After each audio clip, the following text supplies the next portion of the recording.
ಎಲ್ಲರಿಗೂ ನಮಸ್ಕಾರ. ಇವತ್ತು ನಾವೆಲ್ಲರೂ ಕೂಡ ಸೇರಿರ್ತಕ್ಕಂಥ ಉದ್ದೇಶ ತಮ್ಗೆಲ್ಲರೂ ಕೂಡ ಗೊತ್ತಿದೆ.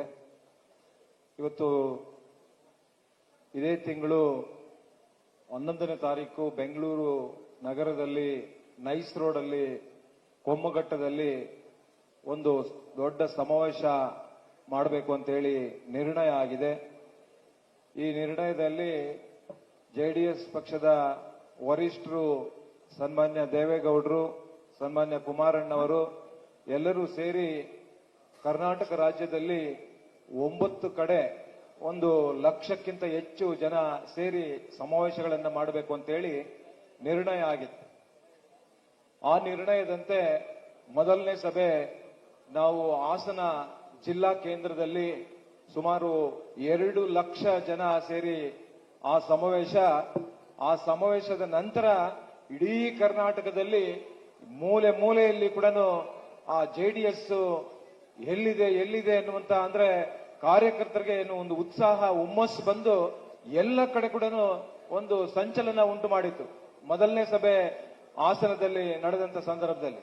ಅದಾದ ನಂತರ ನಾವು ಬಿಜಾಪುರದಲ್ಲಿ ದೊಡ್ಡವರು ದೇವೇಗೌಡರು ಬಂದಿದ್ರು, ಕುಮಾರಣ್ಣವರು ಬಂದಿದ್ರು.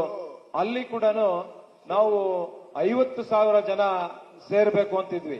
ಬಹುಶಃ ಅಲ್ಲಿ ಕೂಡ 80ರಿಂದ 1 ಲಕ್ಷ ಜನ ಬಿಜಾಪುರದಲ್ಲಿ ಆ ಭಾಗದಲ್ಲಿ 1-2-3 ಕ್ಷೇತ್ರದಲ್ಲಿ ನಮ್ಮ ಶಕ್ತಿ ಇರಬಹುದು. ಆದ್ರೆ ಬಿಜಾಪುರದಲ್ಲಿ ಕೂಡ 80ರಿಂದ 1 ಲಕ್ಷ ಜನ ಸೇರಿ ಅಲ್ಲಿ ಸಮಾವೇಶ ಆಯಿತು. ಮತ್ತೆ 3ನೇ ಸಮಾವೇಶ ಬೆಂಗಳೂರು ಮಹಾನಗರದಲ್ಲಿ ನಡಿಬೇಕು ಅನ್ನುವಂಥದ್ದು. ಆದ್ರೆ ಇವು ಎಲ್ಲಾ ಸಮಾವೇಶಗಳು ಯಾಕೆ ಮಾಡಬೇಕು ಅನ್ನುವಂತ ನಿರ್ಣಯ ಪಕ್ಷದಿಂದ ಸನ್ಮಾನ್ಯ ದೇವೇಗೌಡರು, ಸನ್ಮಾನ್ಯ ಕುಮಾರಣ್ಣವರು ಮಾಡಿರ್ತಕ್ಕಂಥದ್ದು ಏನು ಅಂತ ಹೇಳಿದ್ರೆ, ಈ ಸಾಲಿನಲ್ಲಿ ಬರ್ತಕ್ಕಂಥ ಗ್ರಾಮೀಣ ಭಾಗದಲ್ಲಿ ಬರ್ತಕ್ಕಂಥ ತಾಲೂಕ್ ಪಂಚಾಯಿತಿ ಚುನಾವಣೆ ಮತ್ತು ಜಿಲ್ಲಾ ಪಂಚಾಯಿತಿ ಚುನಾವಣೆ ಮತ್ತು ಬೆಂಗಳೂರು ಮಹಾನಗರದಲ್ಲಿ ಜಿಬಿಎ ಚುನಾವಣೆ. ಆದ್ರೆ ಕಾರ್ಯಕರ್ತರ ಹಿತದೃಷ್ಟಿಯಿಂದ ಕಾರ್ಯಕರ್ತರಿಗೆ ಅಕಾಮಡೇಟ್ ಮಾಡಬೇಕು. ಜಿಬಿಎನಲ್ಲಿ ಇವತ್ತು ಬೆಂಗಳೂರು ಮಹಾನಗರದಲ್ಲಿ 369 ಏನು ವಾರ್ಡ್ಗಳಿದಾವೆ, ಅದರಲ್ಲಿ ಕನಿಷ್ಠ ನಾವೊಂದು 70ರಿಂದ 80 ಸದಸ್ಯರನ್ನ ಜನತಾದಳದ ಸದಸ್ಯರನ್ನ ಜಿಬಿಎಗೆ ಕಳಿಸಬೇಕು ಅಂತೇಳಿ ನಿರ್ಣಯ ಮಾಡಿ ಇವತ್ತು ಬೆಂಗಳೂರಿನಲ್ಲಿ ಕೂಡ ಸಮಾವೇಶ ಮಾಡ್ತಾ ಇರ್ತಕ್ಕಂಥದ್ದು. ಈಗಾಗಲೇ ಗ್ರಾಮೀಣ ಭಾಗದಲ್ಲಿ ಕೂಡ ಇವತ್ತೇನು ತಾಲೂಕ್ ಪಂಚಾಯಿತಿ ಸದಸ್ಯರಾಗಬೇಕು, ಜಿಲ್ಲಾ ಪಂಚಾಯಿತಿ ಸದಸ್ಯರಾಗಬೇಕು, ಗ್ರಾಮ ಪಂಚಾಯಿತಿ ಸದಸ್ಯರಾಗಬೇಕು, ಇವೆಲ್ಲವನ್ನ ಕೂಡ ಕಾರ್ಯಕರ್ತರಿಗೋಸ್ಕರ ಇಷ್ಟು ದೊಡ್ಡ ಮಟ್ಟದ ಸಮಾವೇಶಗಳನ್ನ ಇವತ್ತು ಮಾಡಬೇಕು ಅಂತ ಏನು ನಿರ್ಣಯ ಆಗಿದೆ. ಹಾಗಾಗಿ ಇವತ್ತು ಬೆಂಗಳೂರು ಮಹಾನಗರದಲ್ಲಿ ಇದೇ ತಿಂಗಳು 11ನೇ ತಾರೀಕು ಆ ಸಮಾವೇಶ ನಡೀಬೇಕು ಅನ್ನುವಂತ ನಿರ್ಣಯ ಆಗಿದೆ. ಆ ಸಮಾವೇಶಕ್ಕೆ ಪೂರ್ವಭಾವಿ ಸಭೆಯಾಗಿ ಇವತ್ತು ನಮ್ಮ ಕೃಷ್ಣ ಅವರ ಅಧ್ಯಕ್ಷತೆಯಲ್ಲಿ ಈ ಒಂದು ಸಭಾಂಗಣದಲ್ಲಿ ಇವತ್ತು ಎಲ್ಲ ಪ್ರಮುಖರನ್ನ ಕರೆದು ಇವತ್ತು ನಿರ್ಣಯ ಮಾಡಿ ನಾವು ಮುಂದಿನ 11ನೇ ತಾರೀಕು ಸಮಾವೇಶಕ್ಕೆ ಯಾವ ರೀತಿ ನಾವು ತಯಾರಿ ಆಗಬೇಕು, ಯಾವ್ಯಾವ ವಾರ್ಡ್ಗಳಿಂದ ಎಷ್ಟು ಜನ ಬರಬೇಕು ಅನ್ನುವಂತ ವಿಚಾರಗಳನ್ನ ಮಾಡಬೇಕು. ಇತ್ತೀಚೆಗೆ ಒಂದು ಜೆಪಿ ನಗರದಲ್ಲಿ ಕುಮಾರಣ್ಣವರ ಮನೆಯಲ್ಲಿ ಒಂದು ಸಭೆಯನ್ನ ಮಾಡಿದಂತ ಸಂದರ್ಭದಲ್ಲಿ ಸುಮಾರು ನಮಗೆ ಅಲ್ಲಿ ಸಿಕ್ಕಿರ್ತಕ್ಕಂಥ ಮಾಹಿತಿ 80ರಿಂದ 1 ಲಕ್ಷ ಜನ ಸೇರುವಂತ ನಮ್ಮ ಕೃಷ್ಣ ಅವರು ಕೂಡ 10,000 ಜನ ಬೆಂಗಳೂರು ದಕ್ಷಿಣದಿಂದ ನಾವು ಬರ್ತೀವಿ ಎನ್ನುವಂಥದ್ದು. ನಿಜವಾಗ್ಲೂ ಕೂಡ ನಾವು 4 ಕ್ಷೇತ್ರ ಇದ್ರೂ ಕೂಡ 10,000 ಜನ ಬೆಂಗಳೂರು ದಕ್ಷಿಣ ಭಾಗದಿಂದ ನಾವು ಆ ಸಮಾವೇಶಕ್ಕೆ ಬರ್ತೇವೆ ಎನ್ನುವಂತ ಅದೇನು ನಾವು ಮಾತುಕತೆಯಲ್ಲಿ ಮಾಡುವಂತ ಸಂದರ್ಭದಲ್ಲಿ ನಿಜವಾಗ್ಲೂ ನಮ್ಗೆಲ್ರಿಗೂ ಕೂಡ ಬಹಳ ಖುಷಿ ಆಯ್ತು. ಅಂತ ಒಂದು ಇವತ್ತು ಕೃಷ್ಣ ಅವರ ಅಧ್ಯಕ್ಷತೆಯಲ್ಲಿ ನಡೀತಾ ಇರ್ತಕ್ಕಂಥ ನಮ್ಮ ಈ ಒಂದು ಕಾರ್ಯಕ್ರಮಕ್ಕೆ ಮುಖ್ಯ ಅತಿಥಿಗಳಾಗಿ, ಸಮಾರಂಭದ ಕೇಂದ್ರ ಬಿಂದುಗಳಾಗಿ ನಮ್ಮ ಭವಿಷ್ಯದ ನಾಯಕರಾದಂತ ನಿಖಿಲ್ ಕುಮಾರಣ್ಣವರೇ ಮತ್ತು ನಮ್ಮ ಮತ್ತೋರ್ವ ನಾಯಕರು ಮಾಜಿ ಶಾಸಕರಾದಂತ ಇ ಕೃಷ್ಣಪ್ಪನವರೇ ಮತ್ತು ಶಾಸಕರಾದಂತ ಶರವಣ ಅವರೇ ಮತ್ತು ವೇದಿಕೆ ಮೇಲೆ ಇರ್ತಕ್ಕಂಥ ನಮ್ಮ ಮತ್ತೋರ್ವ ನಾಯಕರಾದಂತ ಮಾಜಿ ಶಾಸಕರಂತ ರಮೇಶ್ ಅವರೇ ಮತ್ತು ವೇದಿಕೆ ಮೇಲೆ ಇರ್ತಕ್ಕಂಥ ಎಲ್ಲ ನಮ್ಮ ಪಕ್ಷದ ಪದಾಧಿಕಾರಿಗಳೇ, ವೇದಿಕೆ ಮುಂಭಾಗದಲ್ಲಿರ್ತಕ್ಕಂಥ ಎಲ್ಲ ನಮ್ಮ ಪಕ್ಷದ ಪ್ರಮುಖ ಸೋದರ ಸೋದರಿಯರೇ ಮತ್ತು ಮಾಧ್ಯಮ ಸ್ನೇಹಿತರೆ, ನಾನು ನಿಜವಾಗ್ಲೂ ಕೂಡ ಪಕ್ಷ ಒಂದು ಗಟ್ಟಿಯಾಗಿ ಒಂದು ನೆಲೆ ನಿಲ್ಲಬೇಕು. ಯಾಕೆಂದ್ರೆ ನಾವು ಏನು ಈಗ ಹೊಸದಾಗಿ ರಾಜಕೀಯ ಮಾಡುವಂತದ್ದೇನಿಲ್ಲ. ಕರ್ನಾಟಕ ರಾಜ್ಯದಲ್ಲಿ 2 ಮುಖ್ಯಮಂತ್ರಿಗಳನ್ನ ನೋಡಿರ್ತಕ್ಕಂಥ ಪಕ್ಷ. ಸನ್ಮಾನ್ಯ ದೇವೇಗೌಡರು ಮುಖ್ಯಮಂತ್ರಿಗಳಾಗಿದ್ರು, ಸನ್ಮಾನ್ಯ ಕುಮಾರಣ್ಣವರು 2 ಬಾರಿ ಮುಖ್ಯಮಂತ್ರಿಗಳಾಗಿದ್ದು, ದೇಶದಲ್ಲಿ ದೇವೇಗೌಡರು ಪ್ರಧಾನಮಂತ್ರಿಗಳಾಗಿ ಇವತ್ತು ಅವರು ಕೊಟ್ಟಿರ್ತಕ್ಕಂಥ ಕೊಡುಗೆಗಳು ಏನೇನು ಅನ್ನುವಂಥದ್ದನ್ನ ಸಾಕಷ್ಟು ಸರ್ವಣ ಅವರು ಕೂಡ ಹೇಳಿದ್ರು. ಬೆಂಗಳೂರಿನಲ್ಲಿ ಮೊದಲನೇ ಫ್ಲೈಓವರ್ಗೆ ಅನುಮೋದನೆ ಕೊಟ್ಟಿರ್ತಕ್ಕಂಥದ್ದು ಜೆಡಿಎಸ್ ಪಕ್ಷ. ಜೆಡಿಎಸ್ ಕೊಡುಗೆ ಇವತ್ತು ಬೆಂಗಳೂರಿನಲ್ಲಿ ಮೊದಲನೇ ಏನು ಫ್ಲೈಓವರ್ ಬಂತಲ್ಲ ಬೆಂಗಳೂರಿಗೆ, ಅದು ಜೆಡಿಎಸ್ ಕೊಡುಗೆ. ಇವತ್ತು ಬೆಂಗಳೂರಿನಲ್ಲಿ ಮೆಟ್ರೋ ಇವತ್ತೇನಾದ್ರೂ ಓಡ್ತಾ ಇದ್ರೆ ಅದು ಜೆಡಿಎಸ್ ಕೊಡುಗೆ. ಜೆಡಿಎಸ್ ಶಂಕುಸ್ಥಾಪನೆ ಮಾಡಿರ್ತಕ್ಕಂಥದ್ದು, ಜೆಡಿಎಸ್ ಅಪ್ರೂವಲ್ ಕೊಟ್ಟಿರ್ತಕ್ಕಂಥದ್ದು. ಬೆಂಗಳೂರಿಗೆ ಕಾವೇರಿ ನೀರು ಇವತ್ತೇನಾದ್ರೂ ಬೆಂಗಳೂರಿಗೆ ಬಂದಿದ್ರೆ ಅದು ಜೆಡಿಎಸ್ ಕೊಡುಗೆ. ಈ ರೀತಿ ಅನೇಕ ಅಪಾರವಾದಂತ ಕೊಡುಗೆಗಳನ್ನ ಜೆಡಿಎಸ್ ಪಕ್ಷ ಕೊಟ್ಟಿದೆ. ಬಹುಶಃ ಇವತ್ತು ದೇಶದಲ್ಲಿ ಪ್ರಧಾನಮಂತ್ರಿಗಳಾಗಿದ್ದ ಸಂದರ್ಭದಲ್ಲಿ ನಿನ್ನೆ ನಾನು ಇದರಲ್ಲಿ ಕಾರ್ಕಳದಲ್ಲಿ ಒಂದು 25ನೇ ಪಕ್ಷದ ರಜತ ಮಹೋತ್ಸವ ಕಾರ್ಯಕ್ರಮದಲ್ಲಿ ಹೇಳ್ತಾ ಇದ್ದೆ, ದೇವೇಗೌಡರು ಪ್ರಧಾನಮಂತ್ರಿಗಳಾಗಿರ್ತಕ್ಕಂಥ ಸಂದರ್ಭದಲ್ಲಿ 6 ಲಕ್ಷ ಎಕರೆಗೆ ನೀರಾವರಿ ಯೋಜನೆ ಕೊಟ್ಟಿರ್ತಕ್ಕಂಥವ್ರು ದೇವೇಗೌಡರು. ಅವರು ನಿಜವಾಗ್ಲೂ ಕೂಡ ಇವತ್ತಿನವರೆಗೂ ಕೂಡ ಯಾವ ಪ್ರಧಾನಮಂತ್ರಿಗಳು ಕೊಟ್ಟಿಲ್ಲ, ಯಾವ ಮುಖ್ಯಮಂತ್ರಿಗಳು ಕೊಟ್ಟಿಲ್ಲ. ಇವತ್ತು ದೇವೇಗೌಡರ ಕೊಡುಗೆ ಉತ್ತರ ಕರ್ನಾಟಕದಲ್ಲಿ ಹೋದ್ರೆ ನೀವು ಅಲ್ಲಿ ದೇವೇಗೌಡರ ಸ್ಟ್ಯಾಚ್ಯೂ ಇಟ್ಟಿದ್ದಾರೆ, ದೇವೇಗೌಡರ ಸ್ಟ್ಯಾಚ್ಯೂ ಇಟ್ಟಿದ್ದಾರೆ. ಇವತ್ತು ನಾವೇನಾದ್ರೂ ಒಳ್ಳೆ ಬದುಕನ್ನು ಕಟ್ಟಿಕೊಂಡು ಬದುಕ್ತಾ ಇದೀವಿ ಅಂತ ಹೇಳಿದ್ರೆ ಇದು ದೇವೇಗೌಡರ ಕಾರಣ ಅನ್ನುವಂತ ಮಾತನ್ನ ಇವತ್ತು ಉತ್ತರ ಕರ್ನಾಟಕದಲ್ಲಿ ಹೇಳ್ತಾರೆ. ಕುಮಾರಣ್ಣವರು ಮುಖ್ಯಮಂತ್ರಿಗಳಾಗಿರ್ತಕ್ಕಂಥ ಸಂದರ್ಭದಲ್ಲಿ ಅವರು ಗ್ರಾಮ ವಾಸ್ತವ್ಯವನ್ನು ಮಾಡ್ತಾ ಇದ್ರು. ಗ್ರಾಮ ವಾಸ್ತವನ್ನ ಅಂತ ಕಲ್ಪನೆ ಈ ದೇಶದಲ್ಲಿ ಯಾವ ಮುಖ್ಯಮಂತ್ರಿಗಳಿಗೂ ಕೂಡ ಬಂದಿರಲಿಲ್ಲ. ಕುಮಾರಣ್ಣವರು ಅಂತ ಒಂದು ಗ್ರಾಮ ವಾಸ್ತವ್ಯ ಅನ್ನುವಂತ ಒಂದು ಕಲ್ಪನೆ ಇಟ್ಕೊಂಡು ಗ್ರಾಮದಲ್ಲಿ ಹೋಗ್ತಾ ಇದ್ರು. ಗ್ರಾಮದಲ್ಲಿ ಎಷ್ಟು ಮನೆಗಳಿರ್ತಾ ಇದ್ರು, ಆ ಮನೆಯಲ್ಲಿ ಎಷ್ಟು ಮಂದಿ ಇರ್ತಾ ಇದ್ರು, ಎಲ್ಲರೂ ಬಂದು ಕುಮಾರಣ್ಣನ ಭೇಟಿ ಆಗ್ತಾ ಇದ್ರು. ಅವರ ಕಷ್ಟ ನಷ್ಟಗಳನ್ನ ಹೇಳ್ಕೊಳ್ತಾ ಇದ್ರು. ಆ ಸಂದರ್ಭದಲ್ಲಿ ಹೆಣ್ಣು ಮಕ್ಕಳು ಕಣ್ಣೀರಲ್ಲಿ ಕೈ ತೊಳಿತಾ ಇದ್ರು. ಅಣ್ಣ, ನಮ್ಮ ಮನೆಯಲ್ಲಿ ಹಾಳಾಗ್ತಾ ಇದೆ, ನಮ್ಮ ಮನೆಯಲ್ಲಿ ಎಲ್ಲಿ ಸಾರಾಯಿ ಹಳ್ಳಿಗಳಲ್ಲಿ ಮಾರ್ತಾ ಇದ್ದಾರೆ, ಇದನ್ನ ಬಂದ್ ಮಾಡಬೇಕು ಅಂತ ಹೇಳಿ. ಬಹುಶಃ ಆವತ್ತಿನ ಸಂದರ್ಭದಲ್ಲಿ 2006ರಲ್ಲಿ ಇವತ್ತು ನಾವು ಕಂಪೇರ್ ಮಾಡಿದ್ರೆ ಇವತ್ತಿನ ಸರ್ಕಾರಗಳು ಆ ಲಿಕ್ಕರ್ ಮೇಲೆ ಅವಲಂಬಿತವಾಗಿದ್ದಾವೆ. ಲಿಕ್ಕರ್ ಮಾರಿ ಅದರಿಂದ ಬರ್ತಕ್ಕಂಥ ದುಡ್ಡನ್ನ ಇವತ್ತು ನಿಮ್ ಗ್ಯಾರಂಟಿಗಳಿಗೆ ಇನ್ನೊಂದು ಮತ್ತೊಂದು ಕೊಡುವಂತದ್ದಾಗಿದೆ.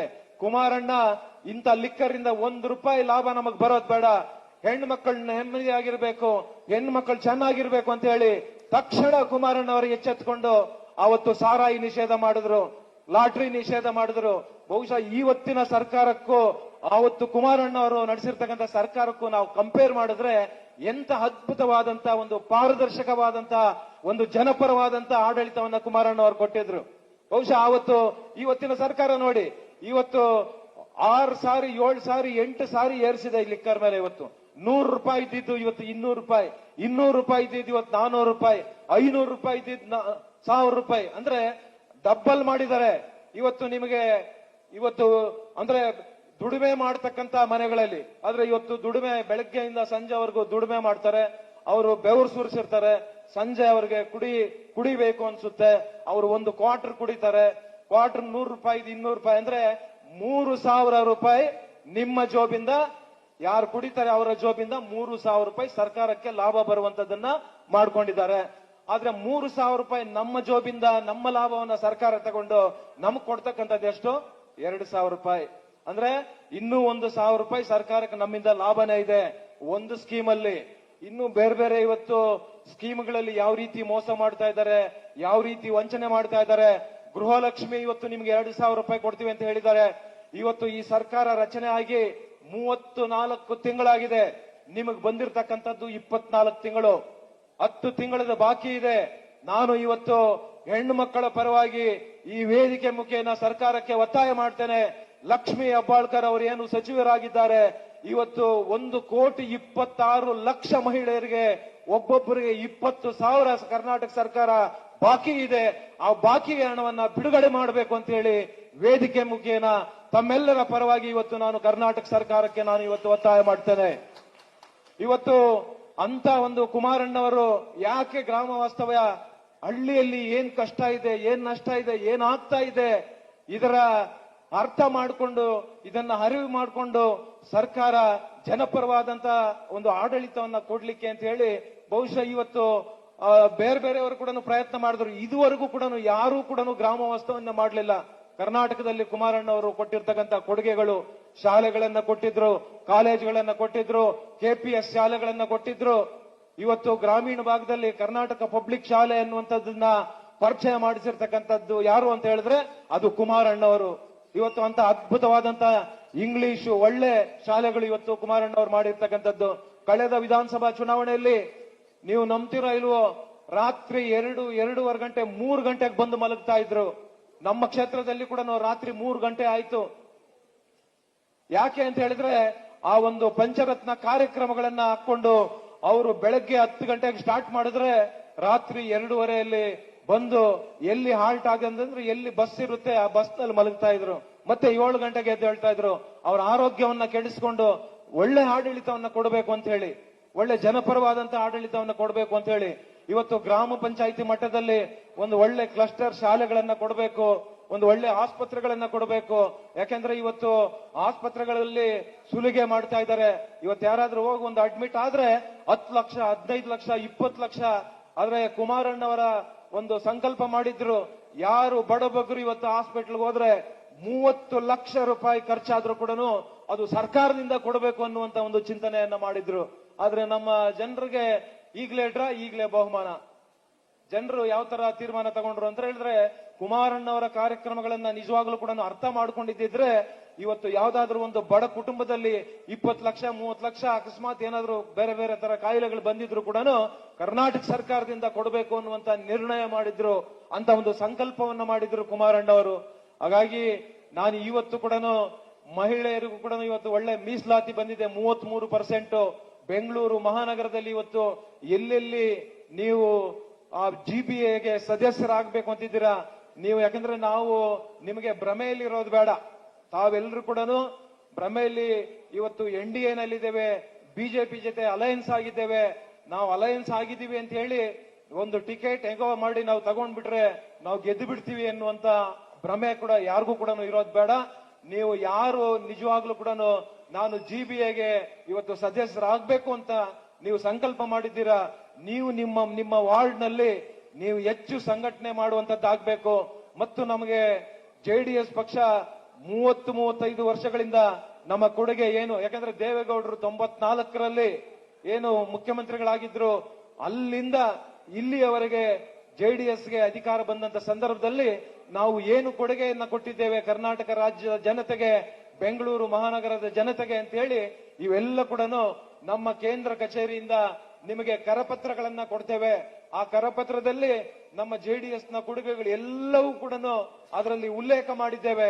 ಆ ಕರಪತ್ರಗಳನ್ನ ನೀವು ಯಾವ ವಾರ್ಡ್ ನಲ್ಲಿ ನೀವು GBA ಸದಸ್ಯರಾಗಬೇಕು ಅಂತ ನೀವು ನಿರ್ಣಯ ಮಾಡ್ಕೊಂಡಿರ್ತೀರಾ, ನೀವು ಸಂಕಲ್ಪ ಮಾಡ್ಕೊಂಡಿರ್ತೀರಾ, ನೀವು ಇಷ್ಟೇ ಮಾಡಬೇಕಾಗಿರೋದು ಮನೆಗೂ ಕೂಡ ಯಾವ ವಾರ್ಡ್ ನಲ್ಲಿ ನಾನು ಆ GBAಗೆ ಸದಸ್ಯರಾಗಿ ಹೋಗಿ ನಾನು ಕೆಲಸ ಮಾಡಬೇಕು ಅನ್ನುವಂತ ಸಂಕಲ್ಪ ಯಾರಿಗಿರುತ್ತೋ ನೀವು ಒಂದಷ್ಟು ಜನ ಒಂದು ಟೀಮ್ ಕಟ್ಕೊಂಡು ಮನೆಗೂ ಕೂಡ ಹೋಗಿ ಆ ಕರಪತ್ರವನ್ನ ಕೊಟ್ರೆ ಬಹುಶಃ ಬಹಳ ಜನರಿಗೆ ಗೊತ್ತಿರೋದಿಲ್ಲ JDSನ ಕೊಡುಗೆ ಏನು ಅಂತ. ಹಾಗಾಗಿ ಆ JDSನ ಕೊಡುಗೆಗಳು ಆ ಕರಪತ್ರದಲ್ಲಿ ಇರುತ್ತೆ. ಮನೆಯಲ್ಲಿ ಓದಿರ್ತಕ್ಕಂಥ ಮಕ್ಕಳಿರ್ತಾರೆ, JDS ಇಷ್ಟೆಲ್ಲ ಕಾರ್ಯಕ್ರಮಗಳು ಕೊಟ್ಟಿದಾರ, ಯಾಕೆ ನಾವು ಬೆಂಬಲಿಸಬಾರದು JDSನ ಅನ್ನುವಂತ ನಿಜವಾಗ್ಲೂ ಅಂತ ಒಂದು ನಿರ್ಣಯ, ಅಂತ ಒಂದು ತೀರ್ಮಾನವನ್ನ ತಗೊಳ್ತಾರೆ. ಅಂತ ಕರಪತ್ರಗಳನ್ನ ಪ್ರತಿ ಮನೆಗೂ ಕೂಡ ತಲುಪಿಸುವಂತ ಕೆಲಸ ನೀವೆಲ್ಲರೂ ಕೂಡ ಮಾಡಬೇಕು ಅನ್ನುವಂಥದ್ದು. ಮತ್ತು ಇವತ್ತು 11ನೇ ತಾರೀಕು ನಡೆಯುವಂತ ಸಮಾವೇಶಕ್ಕೆ ನೀವೆಲ್ಲರೂ ಕೂಡ ಒಬ್ಬೊಬ್ಬರು ನೀವು 50 ಜನ ನೀವು ಇಲ್ಲಿ ಸೇರಿರ್ತಕ್ಕಂಥವರು, ನಾವು 50 ಜನವನ್ನ ನಾವು ಕರ್ಕೊಂಡು ಬಂದು ಆ ಸಮಾವೇಶವನ್ನ ಯಶಸ್ಸು ಮಾಡಬೇಕು. ಯಾಕಂದ್ರೆ ಇವತ್ತು ಬೆಂಗಳೂರು ಮಹಾನಗರದಲ್ಲಿ 60-70 ನಾವು GBA ಸದಸ್ಯರಾಗಬೇಕು ಅಂತ ಹೇಳಿದ್ರೆ ರಾಜಕೀಯ ಅಂತ ಹೇಳಿದ್ರೆ ತಂತ್ರ ಏನ್ ತಂತ್ರ, ಮಾಸ್ ಕ್ರಿಯೇಟ್ ಮಾಡಬೇಕು. ನಾವು ಬೆಂಗಳೂರು ಮಹಾನಗರದಲ್ಲಿ 1 ಲಕ್ಷ ಜನ ಸೇರಿ 11ನೇ ತಾರೀಕು ಸಮಾವೇಶ ಯಶಸ್ಸಾದ್ರೆ ಬಹುಶಃ ನಾವು 70-80 GBA ಸದಸ್ಯರು JDS ಪಕ್ಷದಿಂದ ಸದಸ್ಯರಾಗುವಂತದಕ್ಕೆ ಯಾವುದೇ ರೀತಿಯಾದಂತಹ ಅನುಮಾನ ಇರೋದಿಲ್ಲ. ಇವತ್ತು ನಿಜವಾಗ್ಲೂ ಕೂಡ ನಿಖಿಲ್ ಅಣ್ಣವರು ಇವತ್ತು ತಗೊಂಡಿರ್ತಕ್ಕಂಥ ಒಂದು ಕಾರ್ಯಕ್ರಮಗಳು ಪಕ್ಷವನ್ನ ಕಟ್ಟಬೇಕು. ಯಾಕಂದ್ರೆ ದೇವೇಗೌಡರ ಆದಿಯಿಂದ ಕುಮಾರಣ್ಣವರು ಎಲ್ಲರೂ ಸೇರಿ 25 ವರ್ಷಗಳ ಕಾಲ ಈ ಒಂದು ಪಕ್ಷವನ್ನ ಉಳಿಸ್ಕೊಂಡು ಬಂದು ಇವತ್ತು ಎಲ್ಲಿ ನೋಡಿದ್ರು ಕೂಡ ರಜತ ಮಹೋತ್ಸವ ಕಾರ್ಯಕ್ರಮಗಳನ್ನು ಇವತ್ತು ಆಗ್ತಾ ಇದೆ. ನಿಖಿಲ್ ಅಣ್ಣವರು ಇವತ್ತು ಸಂಕಲ್ಪವನ್ನ ಮಾಡಿದ್ದೇವೆ, ಅವರ ಜೊತೆಯಲ್ಲಿ ನಾವೆಲ್ಲರೂ ಕೂಡ ಸಂಕಲ್ಪವನ್ನ ಮಾಡಿದ್ದೇವೆ. ಇವತ್ತು ನೀವು ಕೂಡ ಈ ಸಭಾಂಗಣದಲ್ಲಿ ಸಂಕಲ್ಪವನ್ನ ಮಾಡಬೇಕು. ನಿಖಿಲ್ ಅಣ್ಣವರ ನೇತೃತ್ವದಲ್ಲಿ ಮುಂದಿನ 25 ವರ್ಷಗಳ ಕಾಲ ಈ ಪಕ್ಷವನ್ನ ಉಳಿಸ್ತೇವೆ, ಈ ಪಕ್ಷವನ್ನ ಬೆಳೆಸ್ತೇವೆ ಅನ್ನುವಂತ ಸಂಕಲ್ಪವನ್ನ ಇವತ್ತು ನಾವು ಎಲ್ಲರೂ ಕೂಡ ನಾವು ಇವತ್ತು ಮಾಡಬೇಕಾಗಿದೆ.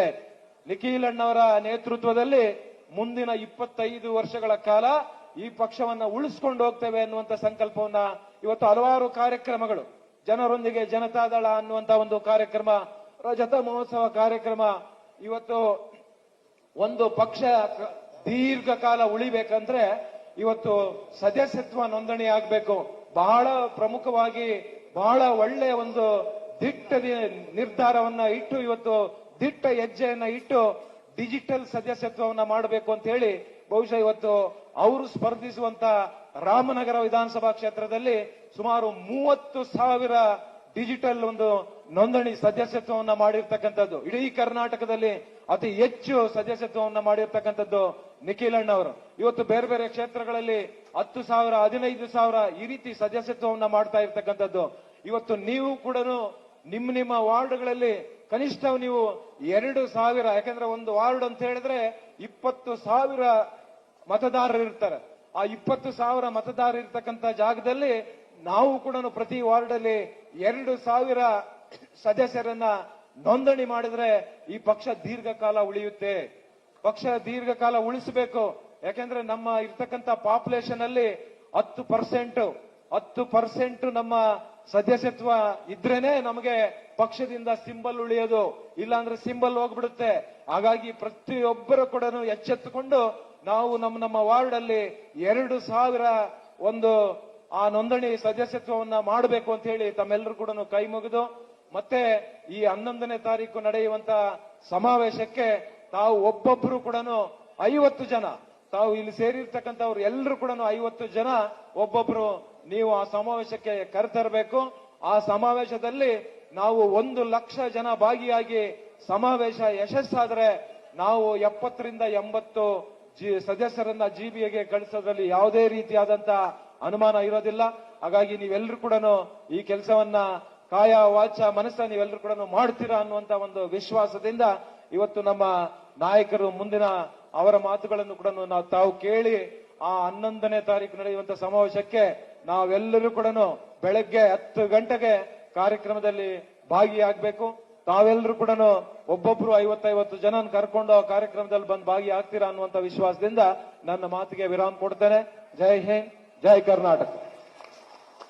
ಯುವಕರ ಮುಂದಾಳು, ಯುವಕರಿಗೆ ಸ್ಫೂರ್ತಿ ನೀಡ್ತಾ ಬಂದಿರತಕ್ಕಂತ ನಮ್ಮ ಪಕ್ಷದ